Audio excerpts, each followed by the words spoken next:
Well, everyone, it's time for us to go ahead and take a look at the iPhone XR and compare it against the iPhone 14 Pro Max and see which specific phone is a better one for you. Now, obviously, we have the money, go for the 14 Pro Max, but the XR is still supported with software, so let's go and see which one's the better one. If you want to pick up either one of these phones, links will be down in the description. You can get them from there. You can help support the channel at the same time. Now, side by side, you can definitely tell there are some key differences between both.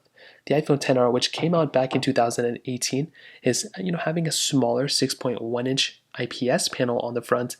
It's still a decent panel. Let's say it's definitely not beating out or outperforming the 14 Pro Max, but I will say for the time being, it's still pretty decent, and I will say it gets the job done for the most part. Now, this was a $749 phone back in 2018. So this was not supposed to compete with something like the Pro Maxes of, this day and age, but still, I would say it's holding up decently well. With something like the 14 Pro Max, though, you are getting a much, much bigger 6.7-inch Super Retina XDR OLED panel. So in this specific case, it's a bigger screen, it's a bigger phone, much heavier phone, much more premium. It's a much more expensive phone, $1,099 for this specific device. So this phone just came out. This one is probably around $200 and something nowadays. So this is a much more expensive phone, and you're getting a bigger display, Pro Motion display as well, higher resolution. I mean, this phone pretty much has it all in my opinion. So in terms of that, definitely the 14 Pro Max wins. In terms of thinness and thickness, you can kind of see for yourself. The iPhone 14 Pro Max is definitely a thicker phone for the most part. You're also getting this nicer feeling side. I mean, the side of the 14 Pro Max feels amazing. The XR still feels pretty good. It's a curved side here versus the flat side here. But do keep in mind the XR, much thinner phone than something like the 14 Pro Max. We also still have a SIM card tray on the XR, which is nice. The 14 Pro Max no longer has a SIM card tray on it, which is very, very unfortunate. There's really nothing we can do as at this point. So definitely the 14 Pro Max is better built for sure, but the XR has a SIM card tray, so it's a little bit of a trade-off. Now in terms of the outside, on the back, you can see single camera setup on the iPhone XR. So really not super anything interesting here. The 14 Pro Max has a triple camera setup, a wide, ultra-wide, and telephoto lens. So this phone on the iPhone 14 Pro Max is amazing. I mean, it has so much capability right there. I think definitely, even if you look at the camera sensor, I mean, this single sensor on the 14 Pro Max, that wide or ultra-wide, is like twice the size of the iPhone XRs. It's crazy how much bigger it is. Now, we do have IP certification on both, which is nice. And on the bottom, we do have, our MagSafe capability here, which is cool. We have wireless charging on both, but we do have the emergency SOS satellite mode. We have crash detection. We also have dual eSIM on the iPhone 14 Pro Max, and we have 5G on the 14 Pro Max, where the XR doesn't really have those things, but still the XR, for it being 4 years old, is still a decent phone, I would say, for its price tag. So in terms of that kind of covers it up there. Now, in terms of the software and the longevity of both these phones, the XR, this is interesting. It is a 2018 phone. I've said that like 3 times already. But the thing with the XR is that it is second in line of being discontinued in terms of software. So we do have like the iPhone 10, the 2017 phones. Those are the lowest supported iPhones right now. But when we look at the iPhone XR that came out the year after, it is second in line. So this one is pretty much close to being discontinued. I don't think it's going to be discontinued today. I don't think it's going to be discontinued tomorrow, but maybe in the next year or two, it could possibly be discontinued. Now, realistically speaking, I think it's probably going to be 2 years from now at the earliest that this phone is going to be discontinued. But Apple's been doing a lot of weird things recently. We really don't know for a fact, so we're going to have to wait and see what happens with the XR. But with the iPhone 14 Pro Max, this phone's just getting started. This phone just came out. So because of that, we have a long future ahead of us with this specific device. So you better get used to it.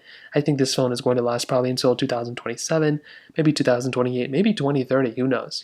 Apple could change up their thing again and make this phone last as long as the iPhone 5S. Who knows? But I guess time will tell.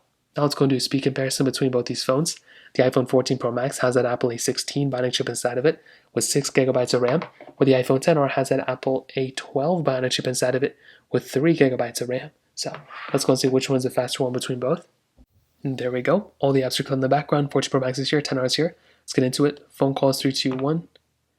Okay, definitely a smoother experience on the iPhone 14 Pro Max. Music 3, 2, 1. Okay, we can kind of see what's going on here, and it doesn't look like the iPhone XR a little bit behind. Let's go and get into their app stores, 3, 2, 1. So still having Wi-Fi issue here, which I could have sworn I logged in. Let's go and hop out of here. Let's go and get into camera, 3, 2, 1. Okay, let's go and take a photo. Faster on the 14 Pro Max for sure. Let's go and open up that photo. Okay, didn't want to open it up on the 14 Pro Max, very, very weird. So I'm getting into standard photos, 3, 2, 1. Okay, I think the iPhone 14 Pro Max again was the faster one. And as always, we have several different applications we can open. Snake versus blocks, 3, 2, 1. And the 10R is just going to want to keep sliding down, which is very unfortunate. And the 14 Pro Max was faster. Getting into the game, you can even see right there the 10R glitched up a little bit in the beginning with thank you, 3, 2, 1. And you can see again, 14 Pro Max is faster, but the 10R wasn't really like that far behind there. So that might be something to keep in mind. Netflix, 3, 2, 1. And again, we have a network issue there, so we'll just blow in the background. Stack, 3, 2, 1. A little bit of a pop-up here, but I don't think that affected the loading speed. So they both kind of, the 14 Pro Max again was a faster one, but really wasn't as big of a difference as you may have thought. Let's go into Facebook, 3, 2, 1. Okay, 14 Pro Max was faster. Try Subway Surfers, which we do not have here. Temple Run 2, 3, 2, 1.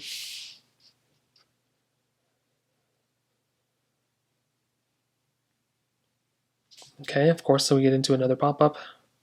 But the 14 Pro Max, even with that pop-up, even with everything, was still a faster experience on the 14 Pro Max than on something like the iPhone XR. So that might be another thing to keep in mind on top of that.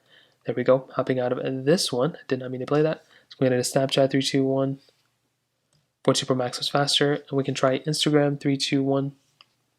And definitely a faster experience on the iPhone 14 Pro Max. So when it comes down to it, you're definitely getting a faster phone with twice the amount of RAM, with a long-lasting feature ahead of it. I mean, the 14 Pro Max is definitely the better phone here, and even games and stuff I played was better on the 14 Pro Max.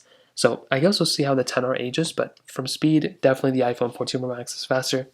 Now in terms of the camera comparison, we look at the back like I mentioned, triple camera setup on the 14 Pro Max, wide, ultra-wide, and telephoto lens.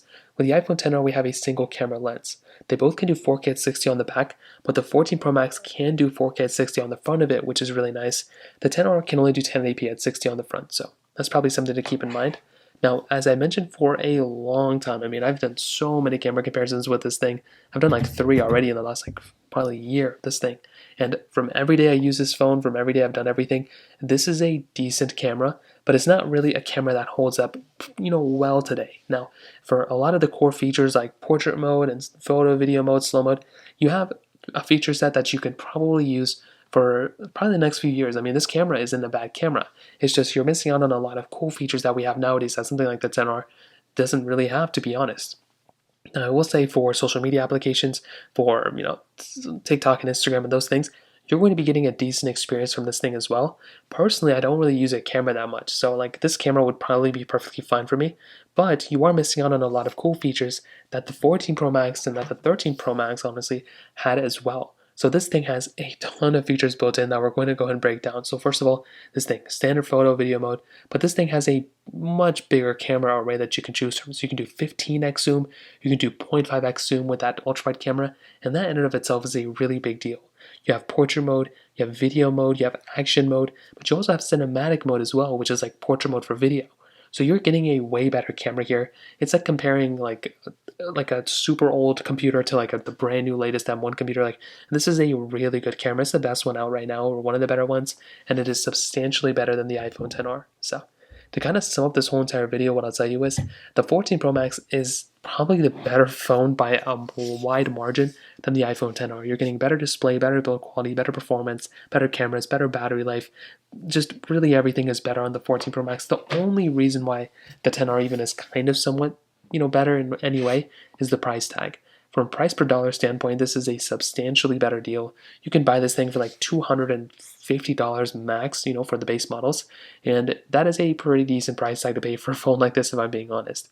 It's still working, it's still here, it's still going to be supported, and it's not like an archaic phone, but I will say the 14 Pro Max is better, but this is still a pretty decent phone for the price tag. So in terms of that kind of covers it up there. If you have any other thoughts or questions, let me know in the comment section below.